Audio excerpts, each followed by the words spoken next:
நாட்டில் நிலவும் அனர்த்த நிலைமை தொடர்பில் பதிவு செய்யப்பட்ட சில காட்சிகளே அவை. வானிலை தொடர்பான விரிவான தகவல்களை தொடரும் செய்திகளில் எதிர்பாருங்கள். விரிவான செய்திகளுக்குள் செல்ல முன்னதாக முதலில் இன்றைய தலைப்புச் செய்திகள். அனர்த்தங்களால் 1 லட்சத்துக்கும் மேற்பட்டோர் பாதிப்பு, 40,000க்கும் மேற்பட்டவர்கள் முகாம்களில். மண்சரிவு அபாயத்தால் பெருந்தோட்ட தொழிலாளர்கள் அசௌகரியம். இன்றும் நாளையும் பல்வேறு பகுதிகளிலும் பலத்த மழை பெய்யும் சாத்தியம். நிறுவனத்தை வங்குரோ தடை செய்தவர் நிதி அமைச்சின் ஆலோசகராக நியமிக்கப்பட்டமை தொடர்பில் சபையில் கேள்வி. வானிலை தொடர்பான மேலதிக தகவல்களுடன் செய்தியறையிலிருந்து ரியாஸ் ஹாரிஸ். நன்றி லொஸ்லியா. நாட்டிலே நிலவுகின்ற சீரற்ற வானிலை காரணமாக 1 லட்சத்துக்கும் அதிகமான மக்கள் பாதிக்கப்பட்டிருக்கின்றார்கள். குறிப்பாக நாட்டின் பல்வேறு பகுதிகளிலும் இந்த சீரற்ற வானிலை தொடர்கின்றது. தொடர்பிலான தொடர்ந்தும் தகவல்களை வழங்குவதற்கு நாங்கள் தயாராக இருக்கின்றோம். கடந்த 2 நாட்களாக இவ்வாறான சீரற்ற வானிலை காரணமாக மக்கள் பாதிக்கப்பட்டிருக்கின்றார்கள்.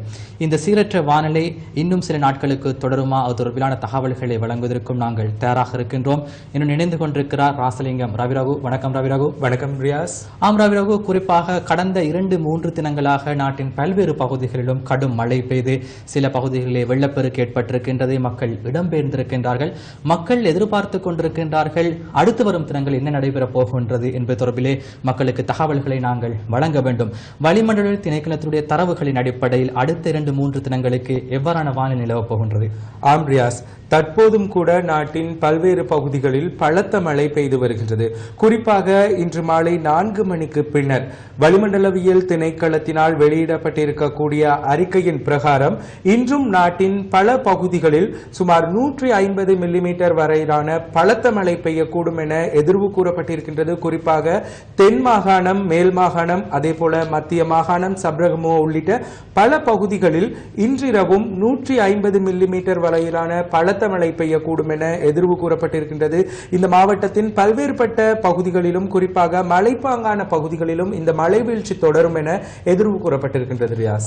ரவிரகு, இந்த வரைபடத்தை நாங்கள் பார்க்கின்ற பொழுது வளிமண்டல திணைக்களம் அதே போன்று இணையதளங்களூடாக எங்களுக்கு கிடைக்கின்ற தகவல்களின் அடிப்படை நாங்கள் பார்க்கின்ற பொழுது 24ஆம் திகதி நாளைய தினம், அதே போன்று 23ஆம் இந்த திகதிகளை நாங்கள் அடிப்படையாக வைத்து பார்க்கின்ற பொழுது எவ்வாறான மாற்றத்தை நாங்கள் எதிர்பார்க்கின்றோம்? குறிப்பாக ரியாஸ், இந்த மாற்றங்களானது தற்போது தென்மேல் பருவப்பெயர்ச்சியின் பிரகாரம் ஏற்பட்டுக் கொண்டிருக்கின்றது. குறிப்பாக இந்த பருவப்பெயர்ச்சி காலமானது மே மாதம் 25ஆம் திகதி முதல் டிசம்பர் மாதம் 25ஆம் திகதி வரையான காலப்பகுதிக்குள் இடம்பெறக்கூடிய பருவப்பெயர்ச்சி இருந்தாலும் கூட இம்முறை வளிமண்டலத்தில் ஏற்பட்ட தாளமுக்க குழப்ப நிலை காரணமாக மே மாதம் 25ஆம் திகதிக்கு முன்னரே இந்த பருவப்பெயர்ச்சி ஆரம்பிக்கப்பட்டிருக்கின்றது. இதன் காரணமாக நாட்டின் பல பகுதிகளில் பலத்த மழை பெய்கின்றது. குறிப்பாக 150 மில்லிமீட்டருக்கும் அதிக மழை வீழ்ச்சி பதிவாக கூடும் என எதிர்வு கூறப்பட்டிருக்கின்றது. ரியாஸ். அதே போன்று நாங்கள் அடுத்ததாக சிந்திக்க வேண்டும். குறிப்பாக அடுத்த சில தினங்களில் வடக்கு கிழக்கு பகுதிகளில் எவ்வாறான வானிலையில் மாற்றம் ஏற்பட போகின்றது? நிச்சயமாக ரியாஸ், வடக்கு கிழக்கு பகுதிகளில் அண்மை காலமாக பலத்த வறட்சி காணப்பட்ட நிலையில் தற்போது ஏற்பட்டிருக்கக்கூடிய இந்த வளிமண்டலவியல் மாற்றத்தின் காரணமாக குறிப்பாக மன்னார், முல்லைத்தீவு, யாழ்ப்பாணம், அதே போல கிழக்கு மாகாணத்தின் சில பகுதிகள், திருகோணமலை, மட்டக்களப்பு ஆகிய பகுதிகளிலும் கூட நாளையும் மழை பெய்யும் என எதிர்வு கூறப்பட்டிருக்கின்றது. சுமார் 75 மில்லிமீட்டர் வரையான மழை வீழ்ச்சி அந்த பகுதிகளில் பதிவாகும் என தெரிவிக்கப்பட்டிருக்கின்றது. நன்றி ரவிரகு. குறிப்பாக அடுத்த சில தினங்களிலே ஏற்படக்கூடிய வானிலை மாற்றங்கள் தொடர்பிலான தகவல்களை வழங்கியிருந்தார். சீரற்ற வானிலை காரணமாக நாட்டின் பல்வேறு பகுதிகளிலும் 40,491 பேர் தற்காலிக முகாம்களிலே தங்க வைக்கப்பட்டிருக்கின்றார்கள். இவர்களுக்கு நிவாரணங்களை வழங்குவதற்கான செயற்பாடுகள் இடம்பெற்று வருவதாக இடர் முகாமைத்துவ மத்திய நிலையம் தெரிவிக்கின்றது. மகாபலி கங்கை பெருக்கெடுத்தமை மற்றும் மண்சரிவு அபாயம் காரணமாக நாவலப்பிட்டி, வெனிகுடமுள்ள பகுதியில் இருந்து 12 குடும்பங்களைச் சேர்ந்த மக்கள் வெளியேற்றப்பட்டனர். இவ்வாறு வெளியேற்றப்பட்டு 54 பேர் நாவலப்பிட்டி வேலுவனராம விகாரையில் கடந்த 3 நாட்களாக தங்கியுள்ளனர். நாவலப்பிட்டி சொய்சாகல பகுதியில் இருந்து நேற்று முன்தினம் வெளியேற்றப்பட்ட நகரசபை ஊழியர்கள் தொடர்ந்தும் நாவலப்பிட்டி நகரசபை மண்டபத்தில் தங்கியுள்ளனர். மண் சரிவினால் 6 வீடுகள் சேதமடைந்ததை அடுத்து 12 குடும்பங்களைச் சேர்ந்து 50 பேர் குடியிருப்புகளில் இருந்து வெளியேற்றப்பட்டனர். அவங்களுக்கு எந்த பிரச்சனையும் இல்லை, அவங்க வீட்டுகளுக்கு போகிறாங்க. ஆனா வீடு ஸ்லிப்பா இருக்கு, நாங்க இப்படி போயிட்டு இருக்கிறது. மண்சரிவு அபாயம் காரணமாக ரம்போடை, வெதமுல்ல, லிலிஸ்லேன் தோட்டத்தை சேர்ந்த 105 குடும்பங்களைச் சேர்ந்த சுமார் 340 பேர் குடியிருப்புகளில் இருந்து வெளியேறியுள்ளனர். நேற்றிரவு முதல் ரம்போடை இந்து கல்லூரியில் இவர்கள் தங்கியுள்ளனர். இவர்களுக்கான சமைத்த உணவுகள் பிரதேச செயலகத்தினூடாக வழங்கப்படுகின்றன. பிள்ளைங்களை வச்சுக்கிட்டு நாங்கள் சிரமப்பட்டுக்கிட்டு இருக்கோம். எத்தனை நாளைக்கு நாங்கள் இப்படியே இருக்கிறது, எங்களுக்கு எப்படியாவது வீடு கட்டி கொடுக்கணும். ஒரு சிறிய பிள்ளைகளை கொண்டு போயிருந்தா 3 தையல் போட்டு கொண்டு போய் ஹாஸ்பிட்டல் நிப்பாட்டி கொண்டு வச்சிருக்கோம். ஏன் அந்த பிள்ளை கூட ஒரு வசதி வாய்ப்பு இல்லாம இருக்கு. மஸ்கெலியா சாமிமலை மோகா தோட்டத்தில் நேற்று முன்தினம் பெய்த கடும் மழையை அடுத்து மண் சரிவு ஏற்பட்டுள்ளது. இதனால் 8 குடும்பங்களைச் சேர்ந்த 30 பேர் அங்கிருந்து வெளியேற்றப்பட்டு மோகா தமிழ் வித்தியாலயத்தில் தற்காலிகமாக தங்க வைக்கப்பட்டுள்ளனர். மண்சரிவை அடுத்து மோகா தோட்டத்தில் உள்ள குடியிருப்புகளில் வெடிப்புகள் ஏற்பட்டுள்ளதாக எமது பிராந்திய செய்தியாளர் கூறினார். கண்டி அக்குரணை நீரெல்ல குடியிருப்புக்கு மேலாக பாரிய கல்லொன்று காணப்படுகின்றது. இந்த கல் சரிந்து விழும் அபாயம் காரணமாக 9 குடும்பங்களைச் சேர்ந்த 48 பேர் அங்கிருந்து வெளியேற்றப்பட்டுள்ளனர். எங்களோட வீட்டுக்கு மேல பெரிய ஒரு கல்லொண்டி இப்பதான் நாங்கள் அந்த கல்லை உடைக்குமாறு கவர்மெண்ட்டுக்கு அறிவித்துள்ளோம். அதனால் பாதியில் உடைத்து விட்டு அவர்கள் சென்று விட்டார்கள். 18 மாவட்டங்களிலும் சீரற்ற வானிலை காரணமாக உயிரிழந்தவர்களின் எண்ணிக்கை 11ஆக அதிகரித்திருக்கின்றது. 1,50,352 பேர் பாதிக்கப்பட்டுள்ளதாக முகாமைத்துவ மத்திய நிலையத்தின் பிரதிப் பணிப்பாளர் பிரதீப் கொடிப்பிலி தெரிவிக்கின்றார். சீரற்ற வானிலையால் லிந்துலை நகரை அண்மைத்த பகுதிகளில் உள்ள சில வீடுகளில் நேற்று முன்தினம் முதல் வெடிப்புகள் ஏற்பட்டிருந்தன. இதில் 3 வீடுகள் தாளரங்கியுள்ளதாக எமது பிராந்திய செய்தியாளர் கூறினார்.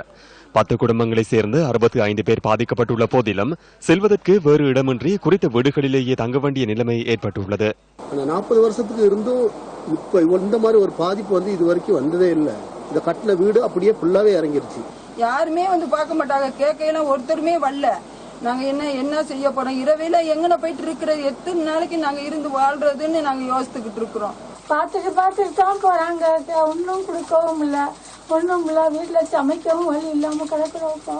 ஹபுதலை கல்கந்த பகுதியில் உள்ள 25 குடும்பங்களைச் சேர்ந்தவர்கள் மண்சரிவு அபாயத்தினால் பாதிக்கப்பட்டுள்ளனர். பலத்த மழையை அடுத்து குடியிருப்புகளுக்குள் வெள்ளம் புகுந்துள்ளதுடன் மண்சரிவும் ஏற்பட்டுள்ளது.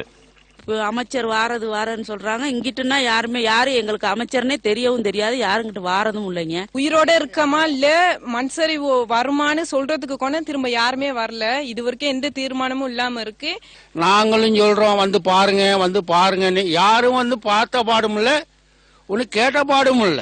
இதேவேளை பதுளை பண்டாரவளை பிரதான வீதியின் பிந்துனுவ குறுக்கு வீதி உள்ளிட்ட சில வீதிகள் நீரில் மூழ்கியுள்ளன. தெனியாய அனில்கந்த பிரதேசத்தில் தொடர் குடியிருப்பொன்றின் மதில் இடிந்து விழுந்துள்ளது. இதனால் 2 குடும்பங்களைச் சேர்ந்த 7 பேர் பாதிக்கப்பட்டுள்ளனர்.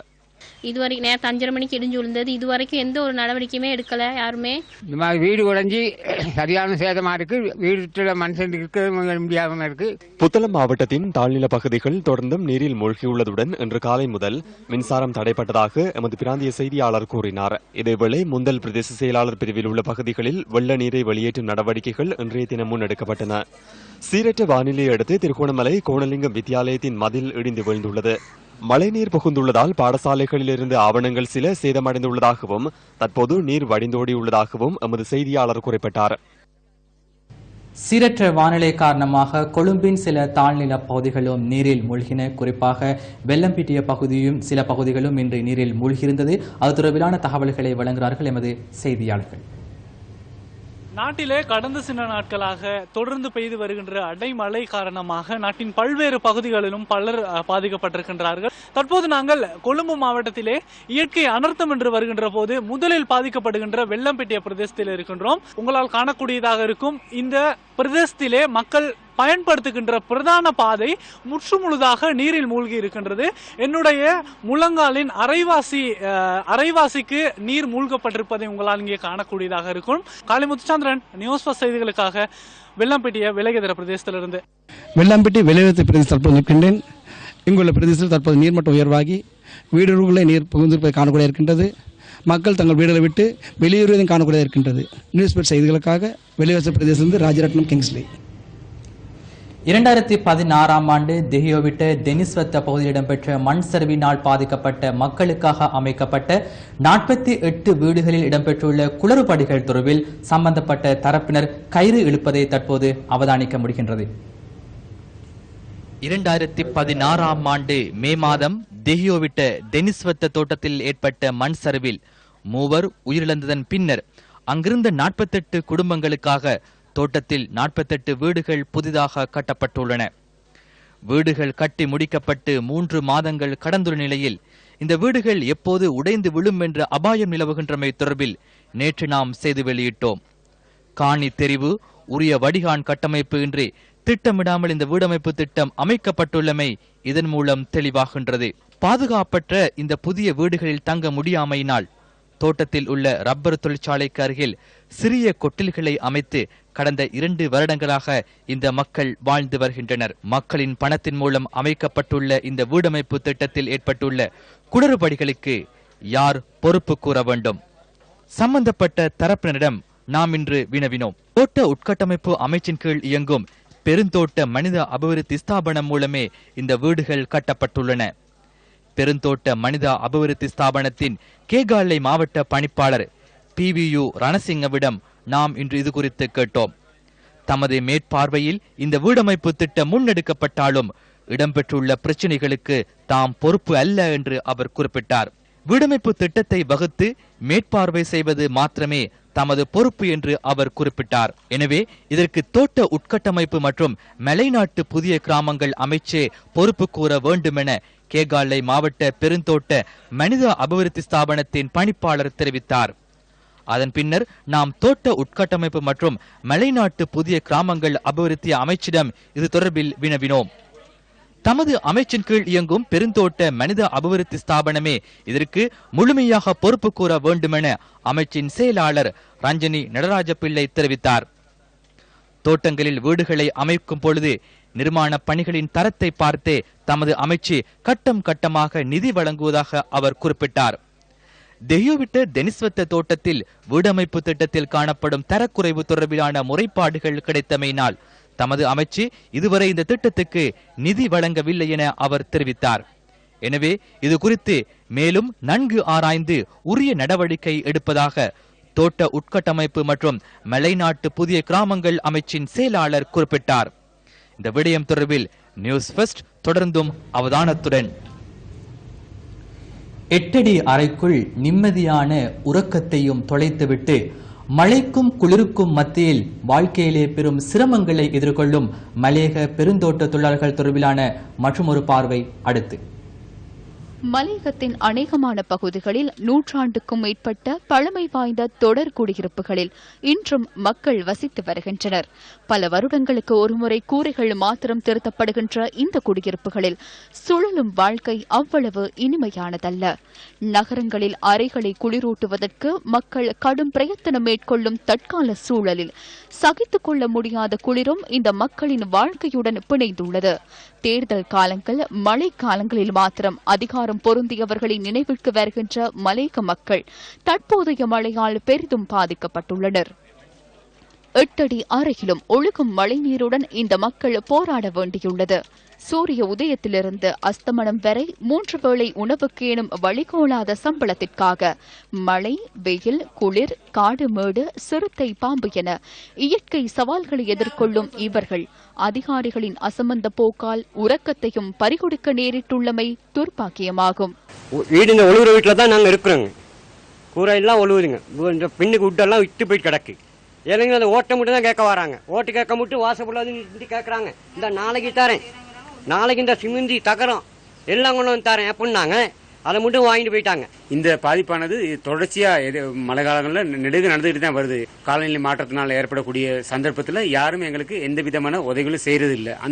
அவங்கவுங்க ஏசி ரூம்லேயே கொழும்புல நல்ல ஒரு வசதி வாழ்க்கையோட வாழ்ந்துட்டு இருக்க போது இந்த அடிப்படை மலைய மக்களுக்கு எந்த விதமான ஒரு நிவாரணமும் தர்றதில்லைன்ட்டு கௌரவத்துக்குரிய ஜெயஸ்ரீரங்க ஐயா அவர்கள் இருக்க காலங்களில் நிச்சயமா ஒரு 100 பாராளுமன்ற உறுப்பினர் இருக்க போது அவர் இந்த மக்களுக்காக நிறைய ஒரு சேவைகளை செஞ்சிருக்காரு.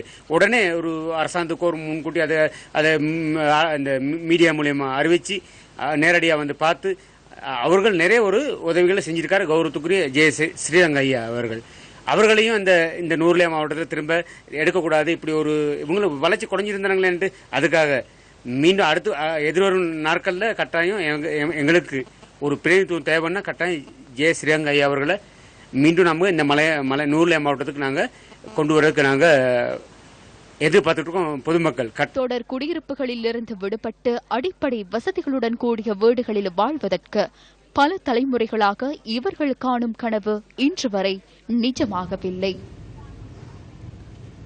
மண்சரிவு அபாயம் காரணமாக வெளியேற்றப்பட்டு 3 வருடங்கள் கடந்துள்ள நிலையிலும் கேகாலை புலத்கோபிட்டிய லெவனத்தோட்ட மக்கள் இன்றும் கூடாரங்களிலேயே வசிக்கின்றனர். கேகாலை புலத்கோபிட்டிய லெவல தோட்டத்தைச் சேர்ந்த 7 குடும்பங்களைச் சேர்ந்த 35 பேர் மண்சரிவு அபாயம் காரணமாக 2014ஆம் ஆண்டு 12ஆம் மாதம் 20ஆம் தேதி குடியிருப்புகளில் இருந்து வெளியேற்றப்பட்டனர். குடியிருப்புகளில் இருந்து வெளியேற்றப்பட்ட மக்கள் லெவல ஸ்ரீ முத்துமாரியம்மன் ஆலயத்தில் 3 நாட்கள் தங்க வைக்கப்பட்டனர். அதன் பின்னர் 3 மாதங்களுக்குள் இவர்களுக்கான வீடுகளை அமைத்து தருவதாக வாக்குறுதி வழங்கப்பட்ட யக்கல சீலானந்த மத்திய மகா வித்தியாலயத்திற்கு பின்புறம் உள்ள சதுப்பு நிலம் ஒன்றில் குடும்பம் ஒன்றுக்கு தலா 20 சதுர அடி வீதம் காணி வழங்கப்பட்டது.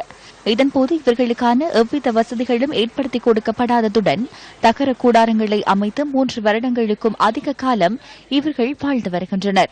தற்போது பெய்யும் பலத்த மழையை அடுத்து தகர கொட்டில்களுக்குள் நீர் புகுந்துள்ளமையினால் சிறு பிள்ளைகளுடன் பாரிய சிரமங்களை இந்த மக்கள் எதிர்நோக்குகின்றனர். யாருக்கு என்ன எப்ப நடக்குமோ தெரியாது எந்த ஒரு விபத்தும்.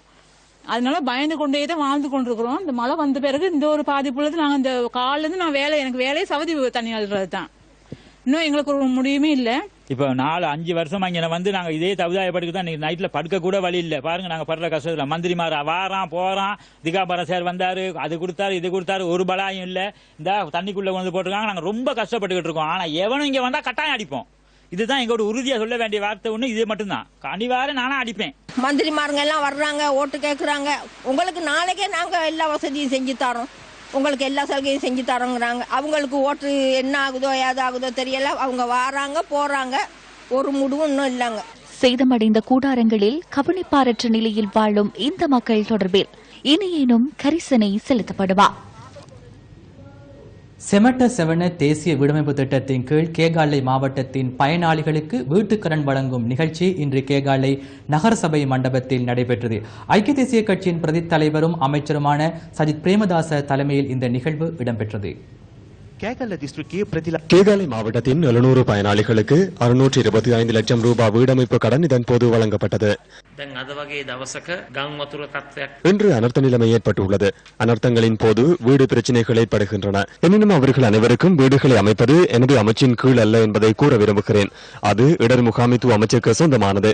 எனக்கு அந்த பொறுப்பு வழங்கப்பட்டிருந்தால் அரநாயக்கவில் மண் சரிவினால் பாதிக்கப்பட்டவர்கள் பல மாதங்கள் கூடாரங்களில் இருந்திருக்க வேண்டி ஏற்பட்டிருக்காது. அனர்த்தம் ஏற்பட்டால் வீடுகளை அமைக்க தனியான அமைச்சர் ஒருவர் உள்ளார். வடக்கு கிழக்கிற்கு வேறு ஒருவர் உள்ளார். மலையகத்திலும் வீடுகளை அமைக்க அமைச்சர் ஒருவர் நியமிக்கப்பட்டுள்ளார். மீனவர்களுக்கான வீடுகளை அமைக்கவும் வேறு ஒருவர் உள்ளார். கொழும்பு மற்றும் அதனை அண்மித்த பகுதிகளில் வீடுகளை அமைக்கும் பொறுப்பு மெகாபோலிஸ் அமைச்சுக்கு வழங்கப்பட்டுள்ளது. அவ்வாறு 5 அமைச்சுக்கள் உள்ளன. எனது அமைச்சு 6வது அமைச்சு. கிராமிய வீடமைப்பு மற்றும் மத்தியதர வகுப்பிற்கான வீடுகள் அமைக்கப்படுகின்றன. நான் நாடு பூராகவும் வீடமைப்பு திட்டங்களை முன்னெடுக்கின்றேன். 2019ஆம் ஆண்டு டிசம்பர் 31ஆம் தேதி ஆகும் போது 2500 உதாகமான கிராமங்களை அமைப்பதே எனது இலக்கு. அதன் போது நமக்கு சுயமரியாதையுடன் வீதிகளில் இறங்கி பயணிக்க முடியும்.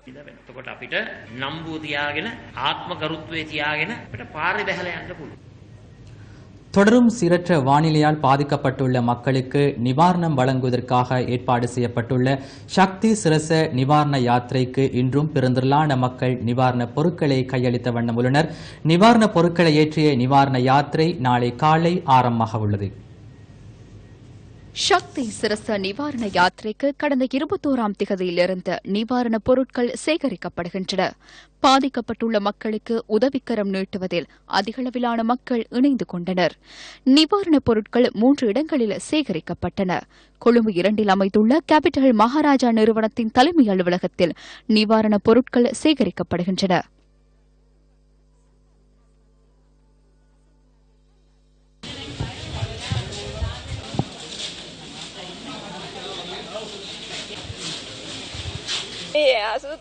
நாமும் இதனை போன்ற அனர்த்தத்தை எதிர்கொண்டோம். வீடுகளை இழந்து பிள்ளைகளுடன் பலர் சிரமப்படுகின்றனர். அனைவரும் உதவி புரிய வேண்டும்.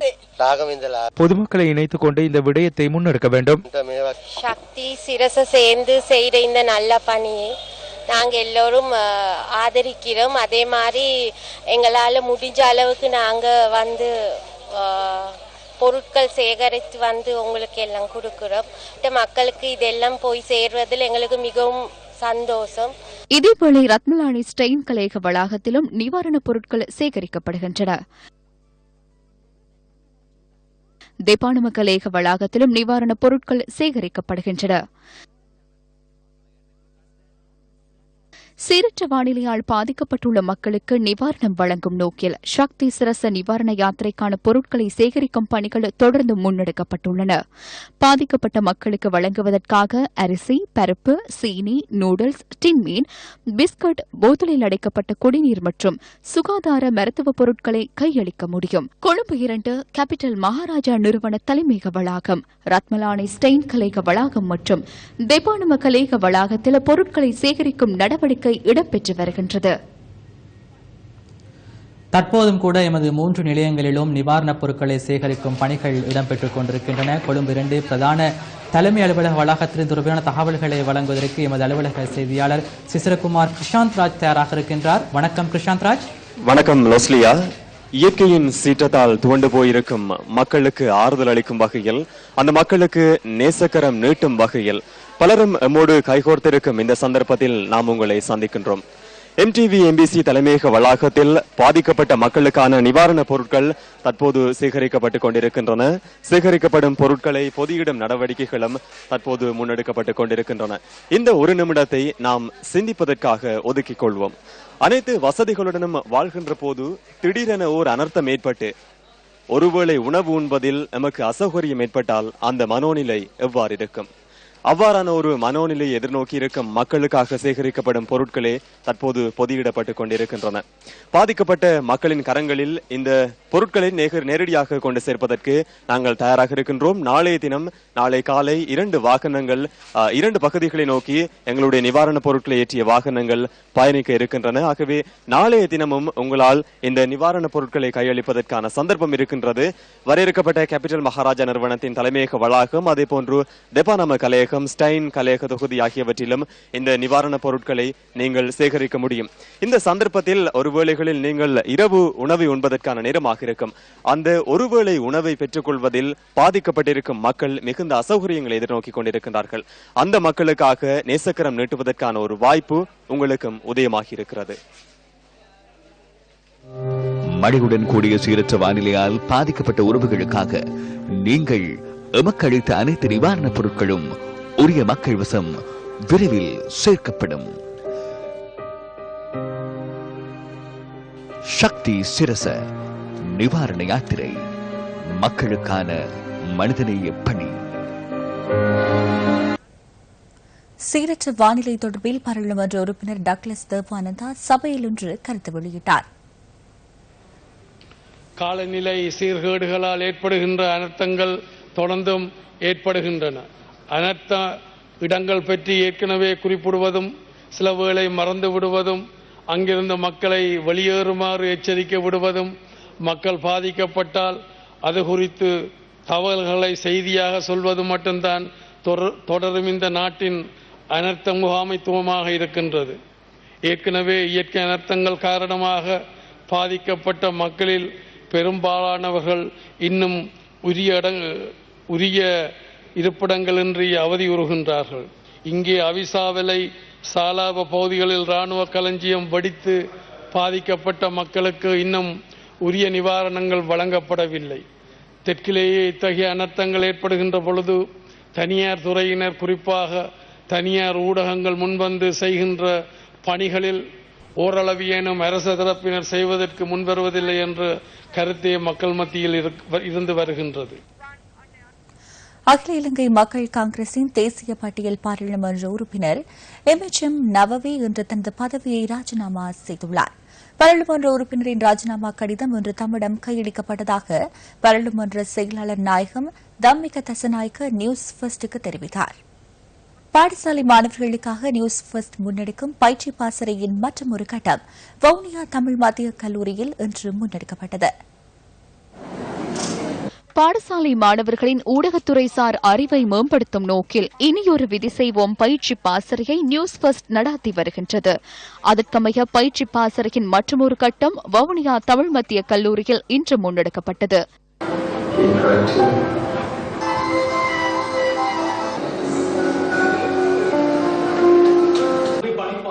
செய்தி தயாரிப்பு, செய்தி அறிக்கையிடல், செய்தி வாசிப்பு, நவீன ஊடக பயன்பாடு உள்ளிட்ட பல்வேறு விடயங்கள் தொடர்பில் இதன்போது நியூஸ் ஃபர்ஸ்ட் குழுவினர் மாணவர்களுக்கு தெளிவூட்டினர். மாணவர்களுக்கான தலைமைத்துவ பயிற்சி தொடர்பாக இந்த ஊடக நிறுவனம் ஒன்று சிந்தனையை செயற்படுத்த புறப்பட்ட விடையில நாங்களும் அவரிடம் கரம் கோத்து நிற்கின்றோம். அவர்களுடைய பணியை பாராட்டுவதுடன் தொடர்ந்து இந்த பணியை அவர்கள் முன்னெடுப்பார்கள் என்ற நம்பிக்கை எங்களுக்கு உண்டு.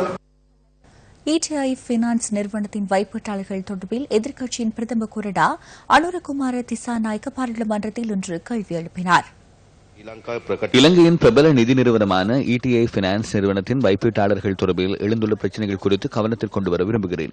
இங்கு 2 நிறுவனங்களில் 35,036 பேரின் 36 பில்லியன் ரூபாய் வைப்பிடப்பட்டுள்ளது.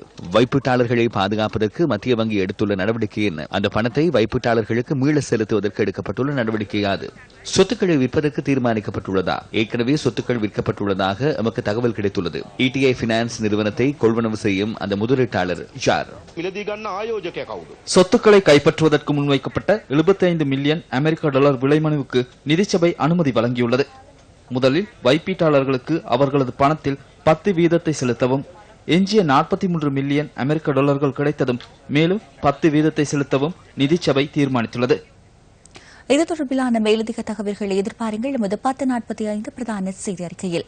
வணக்கம்.